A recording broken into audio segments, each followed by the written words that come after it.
د رزق دروازې په چا باندې بندیږي او د رزق تنګسیا په کومو خلکو باندې راځي؟ د شیخ عبدالقادر جیلانی رحمه الله نه یو کس تپوس کوي حضرت په چا باندې د رزق دروازې بندیږي او کومو خلکو باندې د رزق تنګي ډېره زر راځي؟ عبدالقادر جیلانی رحمه الله ورته ډېر ناشنا جواب ورکوي، ورته وایي په هغې خلکو باندې د رزق تنګسیا ډېره زر راځي، ډېر زر فقیران کیږي، ډېر زر غریبانان کیږي د کومو خلکو درسرخان چې تر خپل ځانه پورې محدود وي. اوس په دې خبره باندې به تاسو نه یې پوه شوي چې ځان پورې څنګه محدود.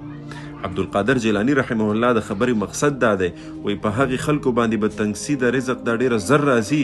کوم خلک چې په خپلو مالونو کې د نورو خلکو حصه نه کوي، د غریبانانو حصه نه کوي، د ګاونډیانو حصه نه کوي،